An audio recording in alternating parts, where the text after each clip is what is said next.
I want to introduce someone who's very special. He's a MP of States for Africa from 1997 to 2002. He's Nobel Peace nominee for the 2010, and he used to be an MP from 1979 to 2006 representing Edmonton. It is my honor to introduce someone who's, whatever crisis happen all over the world, he's carrying that Canadian spirit to be in the front line defending whoever. He never asked what the religion, what the country, what the content. He never asked what his political background. He just jumped in. People who carry Canadian spirit, and definitely if I said I'm talking about, even if I want to say I want to thank him, that will be an insult. He's someone from us and to us, and he want to say something. David Kilgour. Thank you, Shams, very, very much. Ladies and gentlemen, it's about 20 degrees warmer up here on the platform than it is right over there. So if you want to get warm, please move into the sun or something, and I promise I won't keep you very long. Mr. Sharif, we're so glad that you and your daughter, who will introduce you in a longer way next time she speaks, I'm sure, could come, and everybody could come from so many places here to be here today. Dear friends, I'm going to basically quote Sham's article that he wrote this past week in the Epoch Times. I don't think you'll disagree with a word in it. If you do, please speak to me afterwards, or you can interrupt if you want, but maybe you could speak afterwards.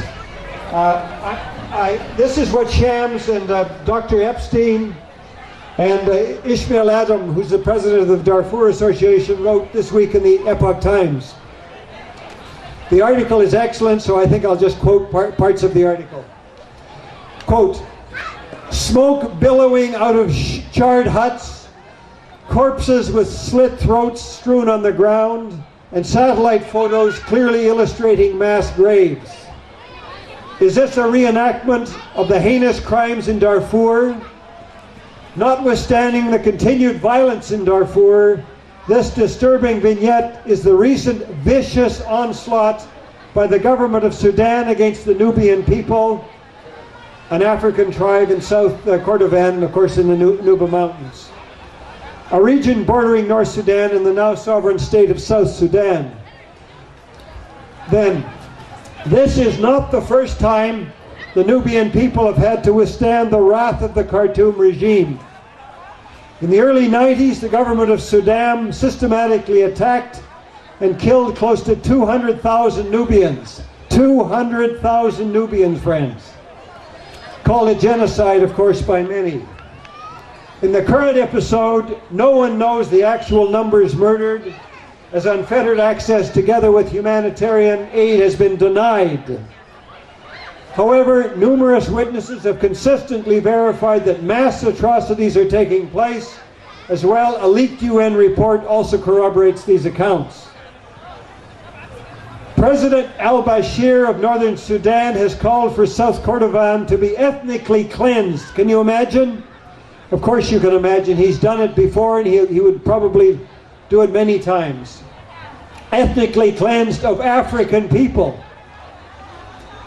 Al-Bashir and his ruthless regime have perpetrated repeatedly crimes against marginalized Africans, the Dinka, the Nuer in the south, the Nubians in the Fur, the Masalit, and the Zagawa in Darfur. He has been indicted by the International Criminal Court for crimes against humanity, for orchestrating the well-documented genocide in Darfur, and we all know about that. Yet when the South officially seceded and became a sovereign country on July the 9th, he stood among dignitaries in Juba as though he is a credible man of peace and reconciliation. However, the comprehensive peace agreement signed between the North and the South tenuously hangs by a thread. Quote, The disputed region of Abyei, which we heard that very eloquent poem, I mean, those of us who could speak Arabic or didn't have it translated a little while ago, was supposed to have had a referendum to determine whether the region would be incorporated into North or South Sudan. The area is populated mostly by Dinka African tribes loyal to the south, and the north has postponed the referendum over the dubious contention that a nomadic Arab tribe, the Misriya, loyal to the regime, should be permitted to vote. The government of Sudan has violently secured the area despite the promises of Ethiopian peacekeepers moving in. Hair-trigger tensions have precipitated episodic violence between the north and the south that could explode into a full-scale conflagration once more. There's a pretense that the Bashir and his regime are part of the solution, but in fact, as everybody here knows, they are the source of the problem.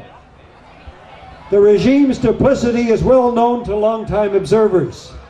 It has signed peace treaties demonstrating little desire to implement them and participates in peace talks that it has tried to sabotage. The Doha peace process in Qatar to end the conflict in Darfur has been an abysmal failure. Regardless, the international community sends a constant parade of envoys carrying carrots to engage the Khartoum regime. When will enough be enough? When will the world finally stand up to this cabal of serial genocidaires? When will the world wield the proverbial stick to rein in this regime's egregious behavior? There is much that can be done. Certainly a limited no-fly zone should be considered, right? Yes, right. Thank you, Chairman Sharif. Are not African lives just as worthy as Libyan lives? The UN mission in Sudan, peacekeeping force should have its mandate strengthened to Chapter 7 to intervene proactively to save lives instead of mere observers and reacting post hoc. Most importantly, and then I'm finished, you'll be probably happy to know. Most importantly and urgently, economic measures should be tried first. The government of Sudan has a foreign debt reported in excess of $30 billion,